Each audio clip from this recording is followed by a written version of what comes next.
बहुत समय पहले की बात है। एक घने जंगल के पास एक छोटा सा गांव था। गांव के लोग सुख शांति से रहते थे, लेकिन एक व्यापारी जिसका नाम रामलाल था, हमेशा अपने लाभ के लिए किसी भी हद तक जा सकता था। रामलाल अपनी लालच और स्वार्थ के लिए प्रसिद्ध था। वह जंगल से लकड़ी, घास और अन्य प्राकृतिक संसाधन लेकर गांव में बेचता था, लेकिन कभी किसी जानवर या इंसान के प्रति दयालु नहीं था। रामलाल ने जंगल में बहुत बार शिकार किया और बिना सोचे समझे वहां के संसाधनों का दोहन किया। गांव वाले उसे उसकी व्यापारिक चतुराई के लिए सम्मान देते थे, लेकिन कोई भी यह नहीं जानता था कि उसकी लालच कब उसकी समस्या बन जाएगी। जंगल में एक बहुत बड़ा और ताकतवर शेर रहता था, जिसका नाम शेर सिंह था। वह जंगल का राजा था और उसकी ताकत के बारे में सभी जानवर डरते थे। शेर सिंह का शासन जंगल में शांति बनाए रखने का था। वह जानता था कि मानव अपने लालच और स्वार्थ के कारण प्राकृतिक संसाधनों का दुरुपयोग करते हैं, जो जंगल और जानवरों के लिए खतरे की घंटी हो सकती है। एक दिन रामलाल जंगल में लकड़ी काटने के लिए आया।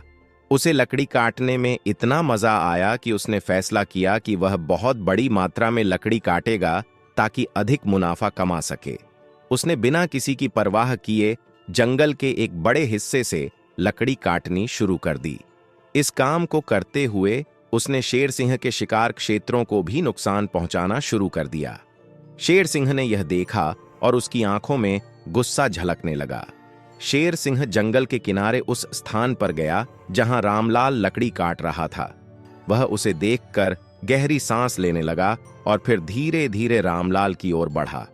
रामलाल ने शेर को देखा, लेकिन वह बिल्कुल नहीं डरा। उसे लगा कि शेर सिंह उससे डरकर भाग जाएगा, क्योंकि वह केवल शिकार करने वाला जानवर था। रामलाल ने शेर सिंह से कहा, तुम मेरे रास्ते में मत आओ, मुझे अपनी लकड़ी काटने दो, मैं तुमसे डरता नहीं हूं। शेर सिंह ने गुस्से में कहा, तुम अपनी लालच के कारण मेरे जंगल को नुकसान पहुंचा रहे हो। तुम जानते हो कि यह जंगल सिर्फ मेरे लिए नहीं, बल्कि सभी जानवरों के लिए है। तुमने मेरे जंगल में अपनी मनमानी करनी शुरू कर दी है और अब तुम्हें इसका नतीजा भुगतना पड़ेगा। रामलाल हंसी में जवाब दिया, तुम मुझे क्या कर सकते हो? तुम सिर्फ शिकार करते हो और तुम्हारा काम जंगल में आकर धमकाने से ज्यादा कुछ नहीं। तुम्हारे पास कोई ताकत नहीं है। शेर सिंह ने ठंडी सांस भरी और कहा, तुम्हारी बातों से लगता है कि तुम्हें समझने की आवश्यकता है कि हर चीज का एक मूल्य होता है। अगर तुमने इस जंगल को और यहां रहने वालों को नुकसान पहुंचाया तो इसका परिणाम बहुत बुरा होगा। रामलाल ने शेर सिंह को नजरअंदाज करते हुए और अधिक लकड़ी काटने का काम जारी रखा।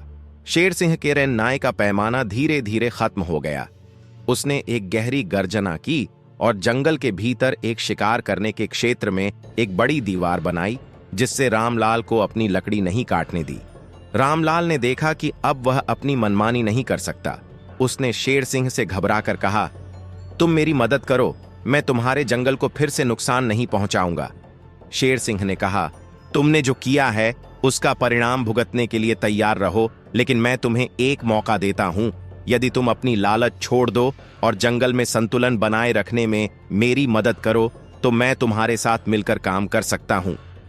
रामलाल ने डरते हुए स्वीकार किया और शेर सिंह से वादा किया कि वह अब जंगल का सम्मान करेगा और किसी भी तरह से प्राकृतिक संसाधनों का दोहन नहीं करेगा।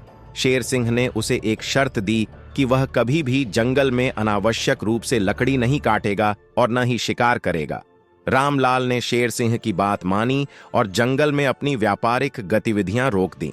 इसके बाद उसने शेर सिंह के साथ मिलकर वन्य जीवों की सुरक्षा में मदद करना शुरू किया और धीरे धीरे उसे अपनी लालच को काबू करने की समझ मिली।